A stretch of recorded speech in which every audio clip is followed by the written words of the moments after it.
Yo no tengo que ser profeta para saber que algunos de ustedes vinieron hoy aquí a este lugar luchando con la tentación a desesperarse en medio de una situación difícil que se ha prolongado por mucho tiempo. Oran y oran por un hijo rebelde, pero no ven ningún cambio. Claman por un matrimonio que se desmorona, pero la situación no mejora. De hecho, pareciera que se está poniendo peor. O tal vez hay algunos aquí luchando con la desesperanza en medio de una enfermedad crónica, en medio de una tentación persistente, o tal vez en medio de una situación económica apremiante. De una forma u otra, te ves en el mismo lugar, con la misma necesidad, las mismas circunstancias, a tal punto que has perdido la esperanza de salir del pozo profundo en el que estás metido. Bueno, si esa es tu situación, mi hermano, mi hermana, amigo que estás aquí en esta mañana, el relato, la historia que estudiaremos hoy en nuestra serie expositiva en el libro de los Hechos es muy relevante para ti, porque esta historia acerca de un paralítico que fue sanado milagrosamente nos enseña que es en ese lugar de necesidad donde Jesús nos encuentra. Es precisamente en la necesidad donde Jesús nos sale al frente. Podemos dividir este relato en 4 escenas. La primera podemos titularla La sanidad que restaura totalmente, plenamente en el nombre de Jesús. La sanidad que restaura plenamente en el nombre de Jesús. Vean una vez más el versículo 1 de Hechos capítulo 3. Hechos capítulo 3, versículo 1. Y cierto día Pedro y Juan subían al templo a la hora novena, la de la oración. La historia comienza con Pedro y Juan dirigiéndose al templo a orar. Eran las 3 de la tarde, esa es la hora novena, una de las horas que los judíos apartaban para orar en el templo. Las otras 2 eran las 9 de la mañana, las 12 del mediodía. Ahora, antes de entrar al templo, Pedro y Juan se encuentran con un paralítico. Dice en el versículo 2, y había un hombre cojo desde su nacimiento, al que llevaban y ponían diariamente a la puerta del templo llamada La Hermosa, para que pidiera limosna a los que entraban en el templo. Dice que este hombre era cojo de nacimiento, literalmente desde el vientre de su madre. Y Lucas nos va a decir más adelante en Hechos capítulo 4, versículo 22, que este hombre tenía más de 40 años de edad. Ahora, yo quiero que ustedes entiendan, mis hermanos y amigos, que ser un paralítico en aquellos días era estar condenado a una vida llena de limitaciones. Recuerden que en aquellos días no había seguridad social, no había instituciones que se encargaran de cuidar y proteger a los discapacitados, no había silla de ruedas, no había rampas de acceso a los lugares. Un paralítico en aquellos días dependía totalmente de otros para poder subsistir. Por eso llevaban a este hombre cada día a la puerta del templo llamada La Hermosa, donde pedía limosna. Esta puerta era conocida por su impresionante estructura, por eso se llamaba La Hermosa. Según Flavio Josefo, el historiador, medía 22 metros de altura y era tan pesada porque era hecha de bronce entera. Era tan pesada que se necesitaban 20 hombres para poder abrirla y cerrarla. Así que por más de 4 décadas, este hombre había dependido por completo de la compasión ajena. Día tras día, en el mismo lugar, con la misma necesidad, viviendo la misma monótona rutina, sin ninguna expectativa de cambio, sentado a la entrada del templo y sin poder entrar por causa de su condición. Por favor, ponte en el lugar de este hombre. Este hombre estaba física y emocionalmente paralizado. Sufría de parálisis en sus piernas y en su alma. De manera que al ver a Pedro y a Juan entrando en el templo, no se le ocurre hacer otra cosa que lo que él ha hecho por días, meses, años: pedirles una limosna. Pero esa petición cambiaría su historia para siempre. Versículo 3. Viendo a Pedro y a Juan que iban a entrar en el templo, les pedía limosna. Entonces Pedro, junto con Juan, fijando su vista en él, les dijo: por cierto, a nosotros no nos gusta ver escenas de miseria, nosotros preferimos quitar los ojos. Pedro y Juan fijaron sus ojos en este hombre, no despreciaron a este hombre, no menospreciaron su condición, se fijaron en él, y Pedro le dijo: míranos. Y él los miró atentamente, esperando recibir algo de ellos. Cuando Pedro y Juan le dicen: míranos, este hombre pensó: wow, me van a dar una tremenda limosna. Pero Pedro dijo: no tengo plata ni oro, mas lo que tengo te doy. En el nombre de Jesucristo el Nazareno, anda. O como dice la Reina Valera del 60, levántate y anda. Ahora, mis hermanos, el templo de Salomón era impresionante, estaba adornado con oro y plata. Sin embargo, lo que vemos en este pasaje, este hombre estuvo sentado a la puerta del templo por años, es que el templo no podía darle a este hombre lo que realmente necesitaban. Pedro y Juan, en cambio, no tenían lo que el templo tenía de sobra: oro ni plata, pero tenían a Jesús. Tenían a Jesús. Así que Pedro le ordena en el nombre de Jesús, es decir, en la autoridad, en el poder, en la presencia misma de Jesús, que se ponga de pie y camine. Versículo 7. Y haciéndolo de la mano derecha, lo levantó.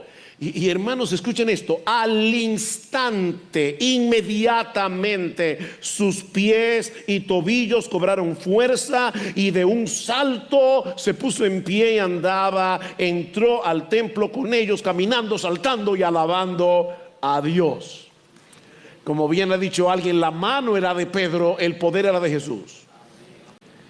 Y ese poder es tan poderoso que al instante, inmediatamente, los pies, los tobillos de este paralítico se volvieron tan fuertes que no solo pudo levantarse y caminar, sino que se puso en pie de un salto, dice el texto, y entró al templo saltando. Ahora, ¿por qué esta insistencia de Lucas en el salto del cojo? ¿Se dieron cuenta? Dice que se puso en pie de un salto y que entró al templo saltando. ¿Por qué Lucas insiste en esto?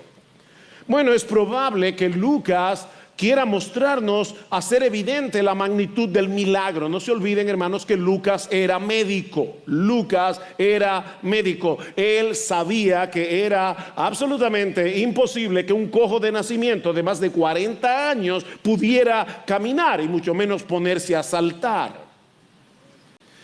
Pero también es probable que Lucas esté haciendo alusión a una profecía que se encuentra en el libro de Isaías acerca de la obra del Mesías. Dice en Isaías capítulo 3, 35, versículo 4. Escuchen esta profecía acerca de la venida del Mesías. Dios mismo vendrá y os salvará. Entonces los ojos de los ciegos serán abiertos, los oídos de los sordos se abrirán. Entonces el cojo saltará hablará como un ciervo, como una gacela, y cantará la lengua del mudo. Bueno, toda esta gente que estaba allí en el templo habían visto a Jesús sanar a ciegos, sanar a sordos, a mudos, a paralíticos, y ahora están presenciando los mismos milagros a través de los apóstoles de Jesús. Este paralítico está saltando como una gacela, tal como Isaías había profetizado, y por primera vez en su vida, hermanos, por primera vez en su vida, este hombre tiene acceso al templo, a donde entra saltando, alabando a Dios. Ustedes se imaginan eso, año tras año tras año, sentado al lado de la puerta, la hermosa, la más impresionante del templo, pero sin poder entrar. ¿Y saben por qué? Porque es Cristo, y solo Cristo, el que verdaderamente embellece el alma. Él es la verdadera puerta, la hermosa del templo, y es aquel que nos da acceso a la comunión con Dios, algo que el oro y la plata no pueden hacer. Antes cantábamos un himno, ¿recuerdan? El oro y la plata no me han redimido. Este hombre no necesitó muletas, ni terapia física, ni meses de recuperación. En un instante Cristo lo sacó de su postración. En un instante Cristo le dio nuevas fuerzas, le devolvió su dignidad como ser humano y cambió su corazón. Cristo cambió a este hombre en un adorador. Él entró al templo saltando y alabando a Dios. Y por supuesto, el milagro llamó la atención de la gente. Versículo 9.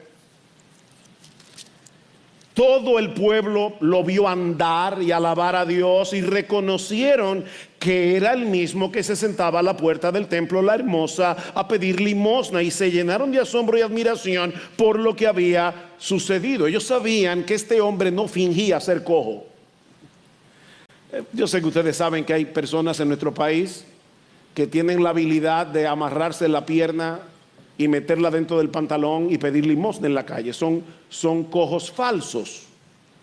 Pero ellos sabían que este hombre no fingía estar cojo para recibir limosna, porque lo conocían de toda la vida. Lo habían visto ahí en el templo día tras día, semana tras semana, mes tras mes, año tras año. Ellos sabían que ese hombre había nacido cojo y ahora estaba saltando.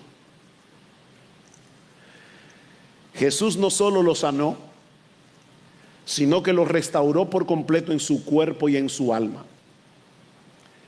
Ahora este hombre, que había vivido toda su vida en total desesperanza, está lleno de gozo, alabando a Dios.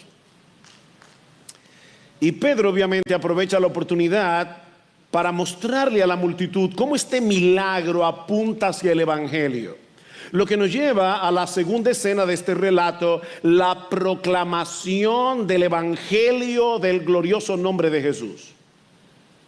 Ya vimos la sanidad milagrosa, completa en el nombre de Jesús. Veamos ahora la proclamación del evangelio del glorioso nombre de Jesús. Versículo 11, y estando asido de Pedro y de Juan, todo el pueblo lleno de asombro corrió al pórtico llamado de Salomón, donde ellos estaban. Al ver esto, Pedro dijo al pueblo: varones israelitas, ¿por qué os maravilláis de esto? ¿O por qué nos miráis así, como si por nuestro poder o piedad le hubiéramos hecho andar? El Dios de Abraham, de Isaac y de Jacob, el Dios de nuestros padres, ha glorificado a su siervo Jesús, al que vosotros entregasteis y repudiasteis. La Reina Valera dice negasteis. Es la misma palabra que se usa para la negación de Pedro.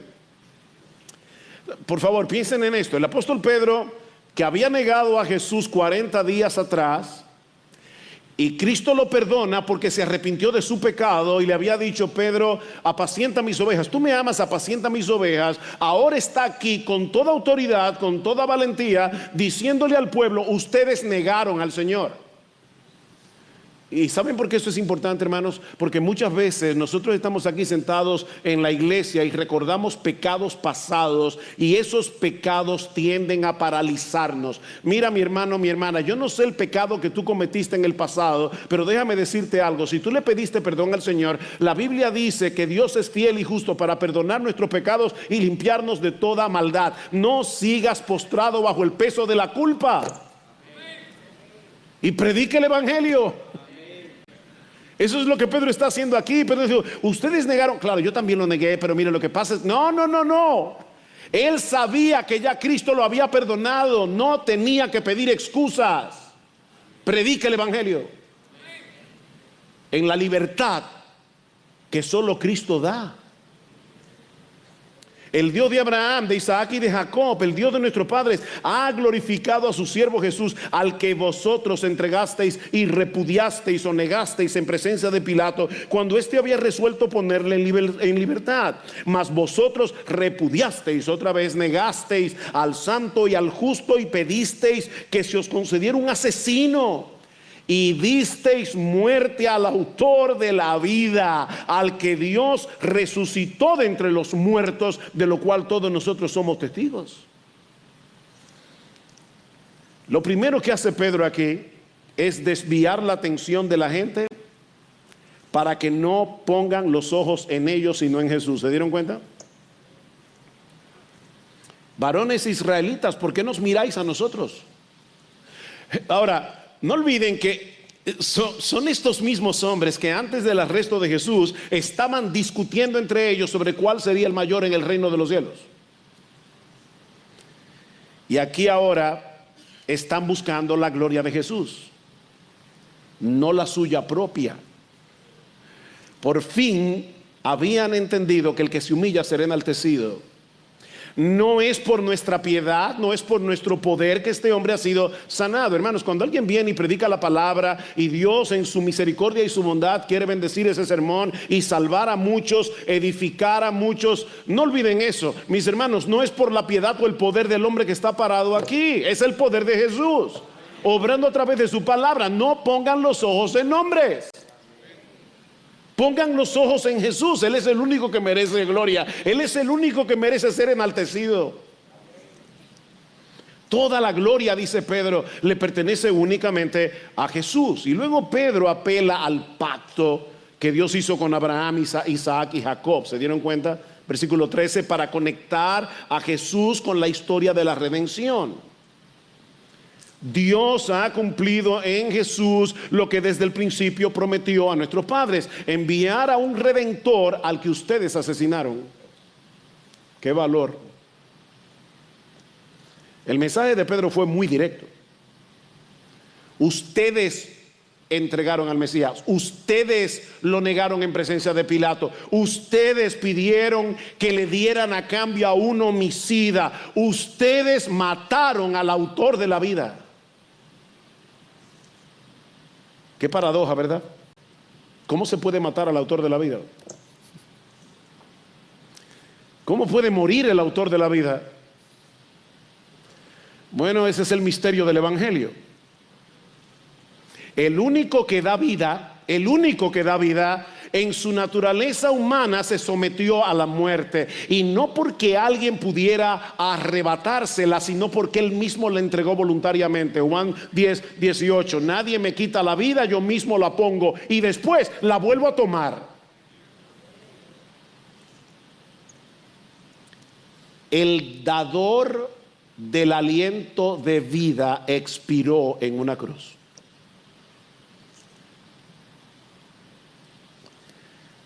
Pero la paradoja tiene una resolución gloriosa. Sigue diciendo Pedro, al que Dios resucitó de entre los muertos. Cantábamos hace un momento, vivo está, muerte y tumba Él venció, vivo está, vencedor se levantó. La muerte no pudo retener al autor de la vida. Su resurrección no solamente vindica su identidad, sino que garantiza la redención de todos los que creen en Él. Así que lo que parecía la mayor contradicción del universo, el autor de la vida muerto en una cruz, de repente se convierte en la mayor demostración del poder de Dios para salvar. Dios tomó la muerte del autor de la vida y la convirtió en un instrumento de dar vida a hombres y mujeres muertos en sus delitos y pecados, entre los cuales estábamos tú y yo. Así que, hermanos, la sanidad del paralítico, que es una historia real, no estoy diciendo que esto no ocurrió, esto ocurrió, así como Lucas lo relata, pero la sanidad del paralítico es una parábola viviente del Evangelio. Esta sanidad no es más que una demostración del poder de Cristo, del Cristo resucitado, para restaurar a los que creen en Él. Vean el versículo 16: y por la fe en su nombre, por la fe que este hombre paralítico puso en Jesús, por la fe en su nombre, es el nombre de Jesús lo que ha fortalecido a este hombre, a quien veis y conocéis, y la fe que viene por medio de él le ha dado esta perfecta sanidad en presencia de todos vosotros. La fe. Esa misma restauración, ahora Pedro quiere hacerles ver que estaba disponible para todos ellos que habían dado muerte a Jesús, si ponían en él su fe, como hizo el paralítico. Versículo 17: y ahora, hermanos, yo sé que obrasteis por ignorancia lo mismo que vuestros gobernantes. Él no está diciendo allí, ustedes están exentos de pecado. No, en el Antiguo Testamento habían dos categorías de pecado: pecado por hierro y pecado con mano alzada. Es decir, no es lo mismo yo decir, yo sé que esto está mal, pero lo voy a hacer como quiera, a que yo no entienda del todo lo que estoy haciendo y peque. Como quiera sigue siendo pecado, pero es un pecado por hierro. Y es lo que está diciendo Pedro aquí. ¿Recuerda la palabra de Jesús? Padre, perdónalos, ellos no saben lo que hacen. Ellos no tienen idea de lo que están haciendo. Ellos están matando al autor de la vida. Padre, perdónalos, ellos no saben lo que hacen. Versículo 18: pero Dios ha cumplido así lo que anunció de antemano por boca de todos sus profetas, que su Cristo, su Mesías, debería padecer. Por tanto, noten, arrepentíos y convertíos para que vuestros pecados sean borrados, a fin de que tiempos de refrigerio vengan de la presencia del Señor. En otras palabras, el decreto divino no excusa vuestro pecado. Se cumplió lo que Dios profetizó, pero ustedes tienen que arrepentirse. Arrepentíos. Tienen que arrepentirse de lo que hicieron, pero sin embargo, a pesar de que ustedes pecaron contra Dios, a pesar de que ustedes son responsables de lo que hicieron, vuestro pecado no anula el plan de Dios, sino que lo lleva a cumplimiento. Mi amigo, ese sigue siendo el llamado del Evangelio. Tú tienes que arrepentirte y creer en la persona y la obra de Jesús para que sean borrados todos tus pecados. Todos tus pecados, dice, para que vengan de la presencia del Señor tiempos de refrigerio. ¿Saben qué refrigerio puede ser mayor que el hecho de saber que todos mis pecados ya fueron perdonados, que yo no tengo deudas pendientes en la presencia del Señor? El gozo de saberme perdonado, el gozo de saberme adoptado, el gozo de tener una esperanza ciertísima en los cielos. Imagínate por un momento que alguien pudiera escribir en un documento de Word, el programa, todos los pecados que tú has cometido desde que naciste hasta hoy. Todos tus pecados, en un documento de Word. ¿Sabes lo que hace Jesús cuando tú pones tu confianza en Él? Le da delete, ¡pam!, borrado por completo, para siempre. No tienes cuenta, mi hermano, mi hermana, tú no tienes cuentas pendientes con la justicia de Dios. Tú no tienes cuentas pendientes. Todos tus pecados fueron perdonados, borrados, para siempre, echados en el fondo del mar. Pero sabes que, mi amigo, no solamente recibirás el perdón de todos tus pecados, sino también la renovación del espíritu, la novedad y plenitud de vida que solo Cristo puede dar. Versículo 20, y Él envíe a Jesús, el Cristo designado de antemano para vosotros, a quien el cielo debe recibir hasta el día de la restauración de todas las cosas. De paso, aquí está la respuesta a la pregunta que hicieron los discípulos en 1:6. Es exactamente la misma palabra. Señor, ¿restaurarás el reino a Israel en este tiempo? Bueno, cuando yo regrese en gloria, yo voy a restaurar no el reino de Israel, voy a restaurar todas las cosas, voy a restaurar el cosmos, voy a hacer cielo nuevo y tierra nueva. Dice, hasta el día de la restauración de todas las cosas, acerca de la cual Dios habló por boca de sus santos profetas desde tiempos antiguos. Él hará eso cuando venga, cuando regrese por segunda vez, pero Él ha comenzado ya aquí y ahora a restaurar vidas dañadas por el pecado como un preámbulo de lo que sucederá en su venida.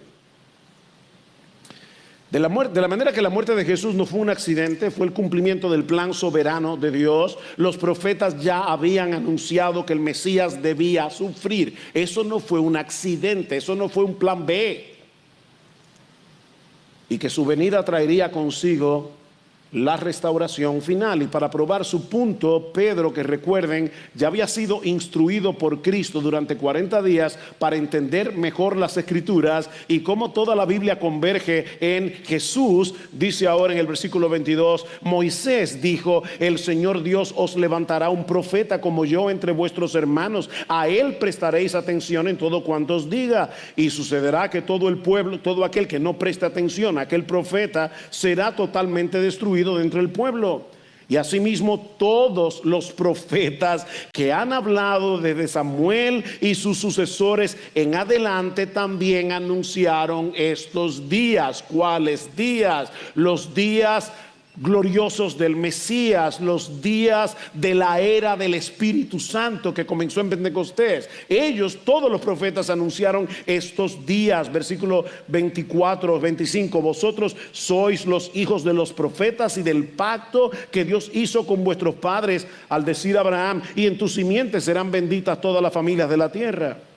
Para vosotros, en primer lugar, Dios, habiendo resucitado a su siervo, le ha enviado para que os bendiga a fin de apartar a cada uno de vosotros de vuestras iniquidades. ¿Notaron ese en primer lugar? ¿Para quién es la promesa? Bueno, dice, en Abraham y en el descendiente de Abraham, que es Cristo, serán benditas todas las familias de la tierra, todas las familias de la tierra. Así que judíos, para ustedes es este mensaje en primer lugar. Pero la realidad es que está destinado para todos, incluyendo los dominicanos. Y yo sé que aquí hay también venezolanos, hay cubanos, hay mexicanos, uno por ahí que me saludó esta mañana, hay haitianos en medio nuestro, todos, todas las familias de la tierra. Ahora, cualquiera pensaría que después de un milagro tan extraordinario y una predicación del evangelio tan poderosa, todos los que escucharon a Pedro ese día se arrepentirían de sus pecados y creerían en Jesús. Pero no fue así. La respuesta fue mixta. Lo que nos lleva a la siguiente escena del relato, la oposición que se levanta en contra del nombre de Jesús. La oposición que se levanta en contra del nombre de Jesús, capítulo 4. Mientras ellos hablaban al pueblo, se les echaron encima los sacerdotes, el capitán de la guardia del templo y los saduceos, indignados porque enseñaban al pueblo y anunciaban en Jesús la resurrección de entre los muertos. Les echaron mano, los pusieron en la cárcel hasta el día siguiente, pues ya era tarde. La mayoría de los sacerdotes eran saduceos. Y eso es importante aquí porque esta era una secta del judaísmo que negaba la doctrina de la resurrección. Así que estos hombres están profundamente indignados con los apóstoles. no solo estaban acusando a los líderes religiosos de Israel de haberle dado muerte al Mesías, sino que además afirmaban que Dios lo había resucitado y que su poder seguía manifestándose a través de milagros. Y para colmo, una gran multitud abrazó el mensaje del Evangelio, vinieron a Cristo en arrepentimiento y fe. Versículo 4, pero muchos de los que habían oído el mensaje creyeron, llegando el número de los hombres como a 5,000. Añadan mujeres, añadan niños. ¿Saben que hay personas que dicen los números no son importantes? Sin embargo, no deja de ser interesante que en el libro de los Hechos constantemente dice creyeron 3,000 en el día de Pentecostés. Ahora dicen creyeron 5,000. Bueno, los números no son importantes si tú estás pensando en número para gloriarte en el tamaño de tu iglesia. Pero los números sí son importantes si tú piensas que cada uno de esos individuos es un alma, una persona que Dios escogió desde antes de la fundación del mundo y lo salvó. Una vez un pastor fue a la casa de una hermana de la iglesia y le dijo, hermana, ¿cuántos hijos tú tienes? Y dijo, bueno, mire, está Juan, está Pedro, está Alfonso. No, pero yo no te estoy preguntando por los nombres, estoy preguntando por cuántos hijos son. Y la hermana muy sabiamente le dijo, es que mis hijos no son números. Es Juan, Alfonso, Pedro.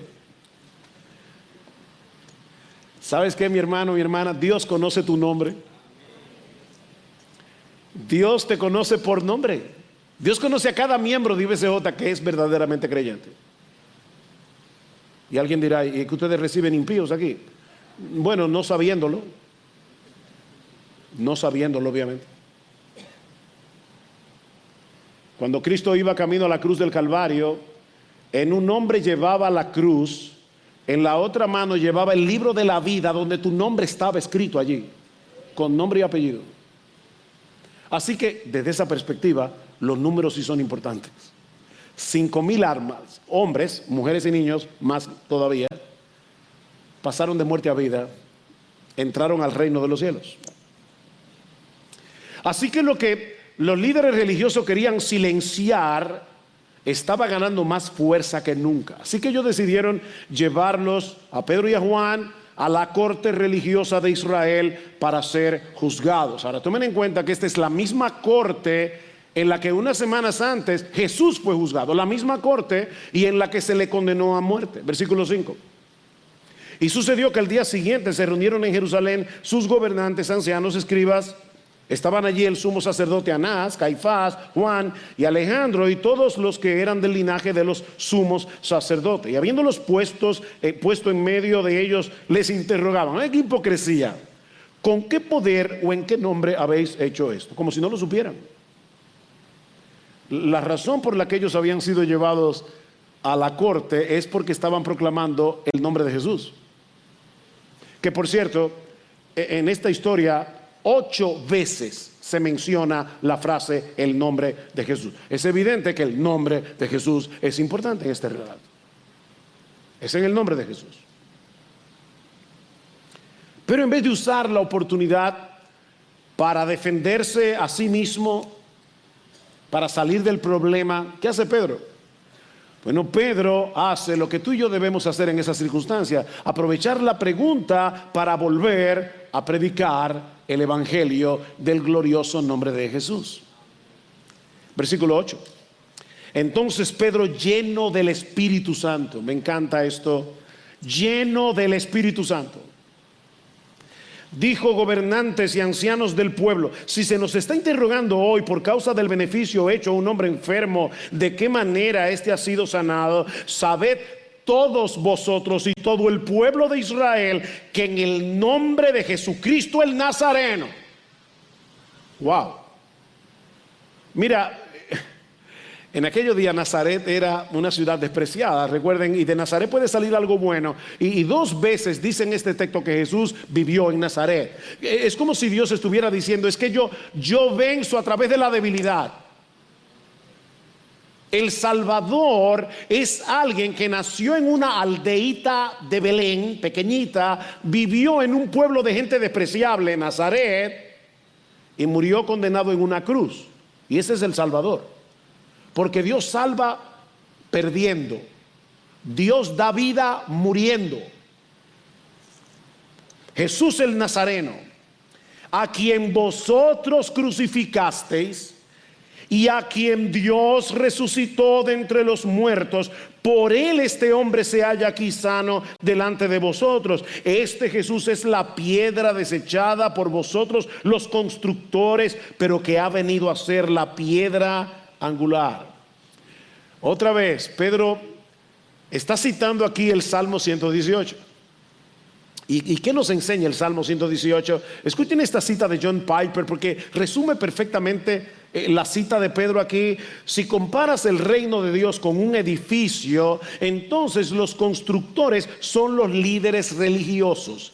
Ellos examinaron la piedra llamada Jesús de Nazaret para ver si podía ser un ladrillo en el muro de la verdad, pero dijeron que no, la rechazaron y lo desecharon como algo inútil. Pero Dios, el arquitecto principal, vio esa piedra tirada en una tumba, la levantó y la hizo no solo un ladrillo en la pared, sino la piedra angular, la piedra principal del edificio. Los hombres rechazaron a Jesús como una mera amenaza local, sin importancia, más allá de la colina de la crucifixión en el Gólgota. Pero Dios lo ha constituido como la cabeza universal de toda su casa. Ese es Jesús. Dice: ustedes rechazaron esa piedra. ¿Y saben qué hizo Dios? La colocó como la piedra más importante del templo que Él está construyendo, de piedras vivas, hechos de judíos y gentiles que creen en Jesús. ¿Qué implica esto? Bueno, la implicación es muy obvia, que en ningún otro hay salvación. Versículo 12. Y en ningún otro hay salvación, porque no hay otro nombre bajo el cielo dado a los hombres en el cual podamos ser salvos. ¿Se dieron cuenta, hermanos? No dice no hay otro nombre bajo Israel, no, bajo el cielo. Es universal. Tampoco dice no hay otro nombre bajo el cielo dado a los judíos, no, dado a los hombres, a todos los hombres. Oye, mi amigo, si tú no crees en la persona y en la obra de Jesús, si tú no crees en su autoridad, no serás salvo. No serás salvo. Juan 14:6, Cristo dice: yo soy el camino y la verdad y la vida. Nadie viene al Padre sino por mí. Pablo dice en Romanos capítulo 10: porque todo aquel que confesare el nombre de Jesús será salvo. Y por eso dice: pero ¿cómo oirán si no hay quien les predique? ¿Saben por qué nosotros debemos enviar misioneros al mundo? Por la sencilla razón de que nadie se va a salvar en ningún otro nombre que no sea en el nombre de Jesús.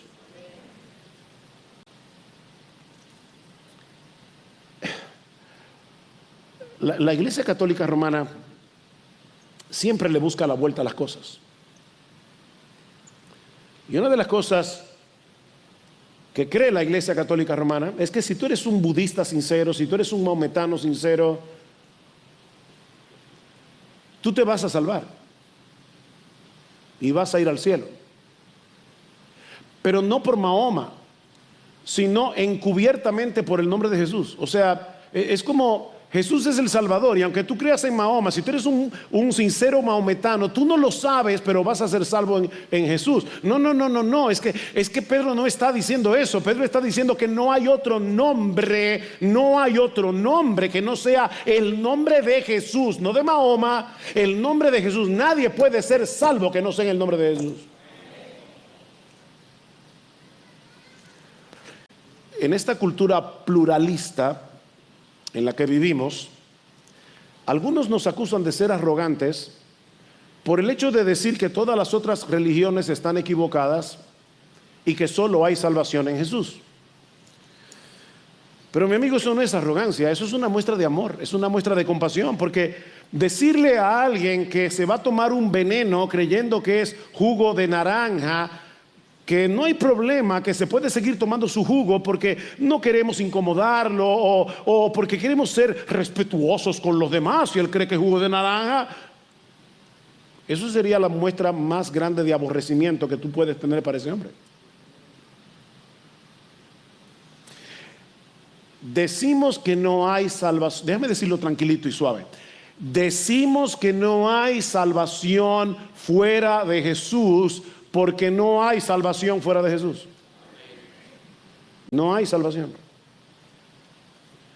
Solo Él es el Dios encarnado que murió por nuestros pecados y resucitó por el poder de Dios.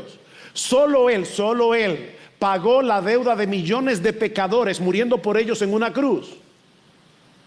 Decir que solo Cristo salva no es arrogancia. Hermanos, la arrogancia mira hacia uno mismo. La arrogancia mira hacia uno mismo con orgullo. Pero nuestra fe es una confianza humilde en el Salvador del mundo. Eso no es arrogancia. Mi amigo, solo Cristo, el Cristo resucitado, puede darte vida. Solo Él puede darte el perdón de todos tus pecados. Solo Él puede reconciliarte con Dios. Solo Él puede restaurarte como restauró a este paralítico. Solo Él puede obrar en tu interior por el poder de su Espíritu para que tengas nueva vida, para que tengas una nueva forma de pensar, para que tengas nuevos anhelos, para que tengas un nuevo deseo de hacer la voluntad de Dios. Solo Jesús puede hacer eso. Nadie más. Por supuesto, los líderes religiosos están asombrados. No saben qué decir. El milagro ha sido evidente y la predicación de Pedro contundente. Versículo 13.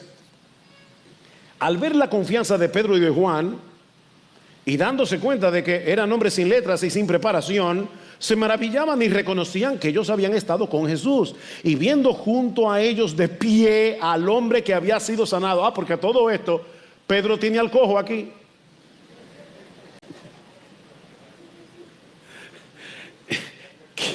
¿Qué situación? Dice, y viendo al hombre que había sido sanado, no tenían nada que decir en contra. No sabían qué hacer. Sin ser teólogos profesionales, el conocimiento y la interpretación, la capacidad de interpretación de Pedro y de Juan, sobre todo de Pedro en este caso, era impresionante y ellos lo sabían. Así que les pidieron que salieran del concilio para deliberar. ¿Y qué vamos a hacer ahora?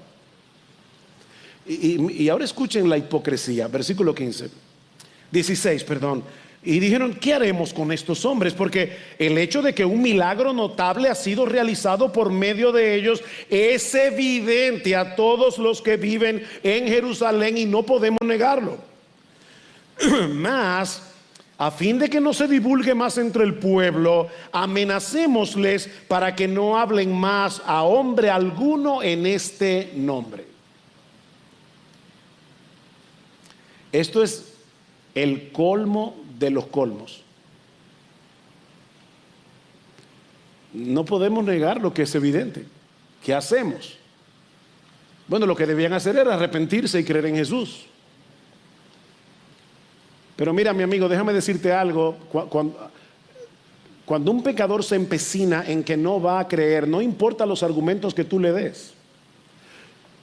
Pero ¿sabes qué, hermano y hermana? Tú eras igual que ellos. La única razón por la que nosotros estamos aquí hoy alabando a Jesús, a diferencia de estos líderes religiosos de Israel que se empecinaron en su corazón, es porque Dios venció nuestra tosudez. Dios la venció.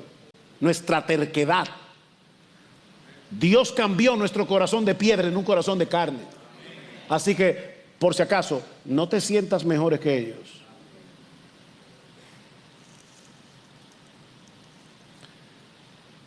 Le dicen a los apóstoles, no vuelvan a predicar en ese nombre. Pero los apóstoles prefieren morirse antes que callar. Versículo 19. Mas respondiendo Pedro y Juan le dijeron: vosotros mismos juzgad si es justo delante de Dios obedecer a Dios antes que a los hombres, porque nosotros no podemos dejar de decir lo que hemos visto y oído. Mira, mi hermano, mi hermana, si tú quieres un argumento para predicar el evangelio, ahí está. Es que no podemos dejar de decir lo que hemos visto y oído. No podemos dejar de mostrarle a otros la grandeza, la hermosura, la belleza, la gloria de nuestro precioso Señor y Salvador. No podemos. Así que no tuvieron más remedio que soltarlos bajo amenaza. ¿Qué hicieron los apóstoles? Su estrategia fue escribir una carta al César, unir a la gente para protestar contra la injusticia. No, la estrategia fue reunir a la iglesia a orar. Lo que nos lleva a la cuarta y última escena de este relato: la oración por valentía, pidiendo valentía para seguir proclamando el nombre de Jesús. Versículo 23. Cuando quedaron en libertad, fueron a los suyos y les contaron todo lo que los principales sacerdotes y los ancianos les habían dicho. Al oír esto, ellos, unánimes, alzaron la voz y dijeron: oh Señor, tú eres el que hiciste el cielo y la tierra, el mar y todo lo que en ellos hay, el que por el Espíritu Santo, por boca de nuestro padre David, tu siervo, dijiste: ¿por qué se enfurecieron los gentiles y los pueblos tramaron cosas vanas? Se presentaron los reyes de la tierra y los gobernantes se juntaron a una contra el Señor y contra su Cristo, porque en verdad en esta ciudad se unieron tanto Herodes como Poncio Pilato juntamente con los gentiles y los pueblos de Israel contra tu santo siervo Jesús, a quien tú ungiste para hacer cuanto tu mano y tu propósito habían predestinado que sucediera. Esta oración descansa básicamente en dos cosas: en la realidad de que Dios es el creador del cielo y de la tierra. Las criaturas no pueden con Él. Él es el creador. Hermano, no tengas miedo. No tengas miedo, tú estás en las manos del creador del cielo y de la tierra. Pero Él no solamente es el creador del cielo y de la tierra, Él es el soberano del universo. Él es el soberano. Así que los apóstoles sabían por el Salmo 2 que esa oposición de los líderes religiosos no quería decir que el plan de Dios se había salido de control. ¿Qué hacemos ahora?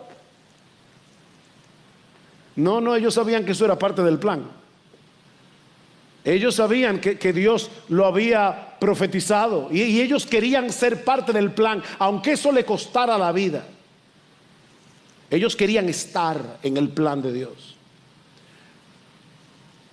Por eso dice: sí, ellos se unieron, tramaron, hicieron para hacer cuanto tu mano y tu consejo habían antes predeterminado que sucediera. Dios, tú eres soberano.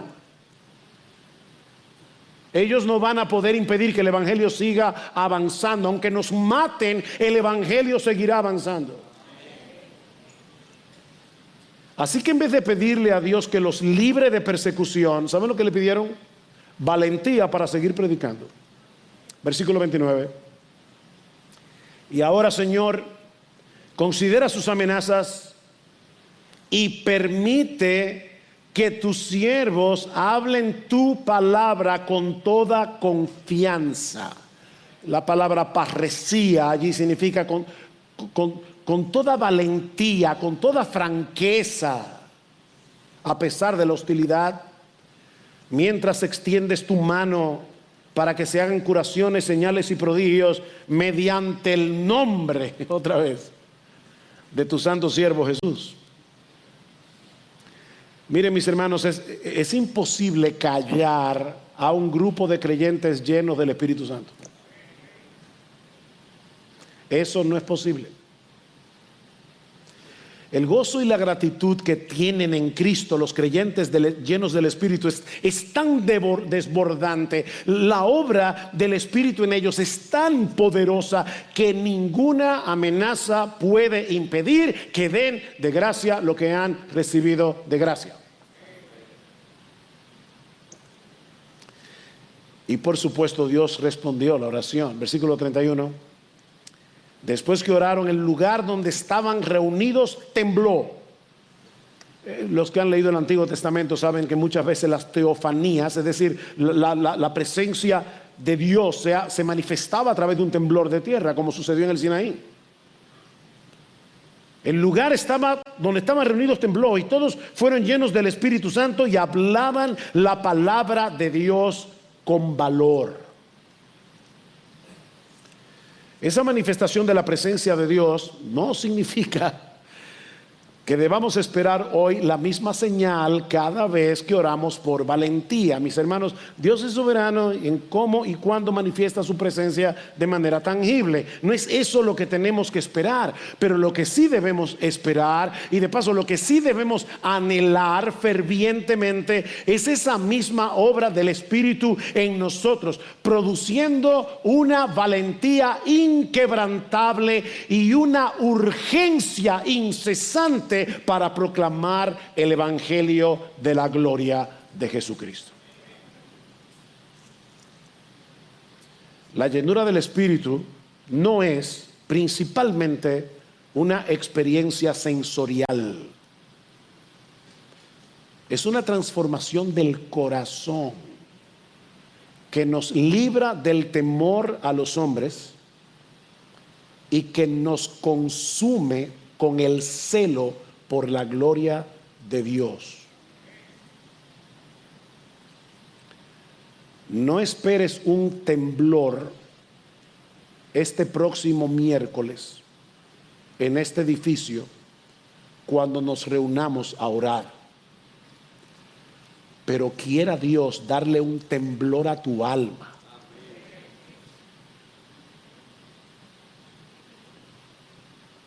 Que te libre del temor a los hombres y que te llene de un celo inquebrantable por la gloria de Dios. Ahora, el propósito de este relato no es que admiremos la valentía de Pedro y de Juan o la firmeza de la iglesia primitiva en la persecución. No, mis hermanos, este pasaje pone delante de nosotros la gloriosa realidad del poder del Cristo resucitado, que sigue restaurando vidas hoy por el poder de su Espíritu, que sigue dándole valentía a su iglesia para testificar de Él aún en medio de la oposición. Y ahora que nos acercamos a la mesa del Señor, ¿cómo podemos responder a una salvación tan grande? Hermanos, ¿con qué actitud debemos participar de este memorial que nos recuerda el costo de nuestra redención, el precio que Él pagó para perdonar nuestros pecados, para restaurarnos plenamente, para darnos nueva vida en Él? Cuando el paralítico fue sanado, entró en el templo saltando y alabando a Dios, y con razón. Su vida había sido completamente transformada. Pero ¿sabes qué, mi hermano, mi hermana? Lo que Jesús hizo en nosotros es un milagro inmensamente mayor que sanar una parálisis física. Inmensamente mayor. Él restauró nuestra voluntad paralizada por el pecado. Nosotros éramos paralíticos de voluntad. Nuestra voluntad estaba paralizada por el pecado, para que ahora tú y yo podamos creer y querer hacer la voluntad de Dios. Él nos liberó de la condenación eterna. Él nos dio acceso al Padre. Él nos hizo morada de su Espíritu. Mis hermanos, nosotros somos los seres más bendecidos del planeta. Acerquémonos a esta mesa con corazones llenos de gozo, llenos de gratitud, llenos de asombro, adoración por la gracia inagotable de Jesús. No con indiferencia, no como si fuera un mero ritual, sino con la misma alegría de aquel hombre que entró en el templo celebrando el poder de Dios que lo había restaurado y transformado. Ven con alegría a la cena del Señor. Pero si tú estás aquí sin Cristo, si sigues postrado bajo el peso de la culpa de tu pecado, mi amigo, escucha el llamado del Salvador. Él te está extendiendo su mano hoy, no para darte una limosna, sino para darte nueva vida. Así que en el nombre de Jesús, por favor, yo te ruego, levántate y anda. Levántate y anda. Ven a Cristo en arrepentimiento y fe. Tal vez no estás paralizado físicamente, pero tu alma está inmóvil, tu alma está atrapada. Tú eres un esclavo, tu alma está atrapada en la incredulidad. Tal vez hay algunos aquí que han escuchado el evangelio un montón de veces, pero siguen posponiendo la decisión de rendirse a Cristo. Mi amigo, ya, levántate y anda. Ven a Cristo. Y ven ahora. Hoy es el día aceptable, no mañana. Oh, recuerda que no hay otro nombre bajo el cielo en el que puedas ser salvo. Mi amigo, pídele a Jesús que te perdone por haber rechazado tantas veces su llamado. Pídele a Jesús, pídeselo ahora, que cambie tu incredulidad en fe. Pídele que despierte en ti un corazón sensible a su palabra, porque Él tiene el poder para restaurar tu vida como lo hizo con este hombre. No sigas cargando con el peso de tu culpa, cuando Cristo puede hacerte libre hoy mismo por medio de la fe. Ven a Él, mi amigo.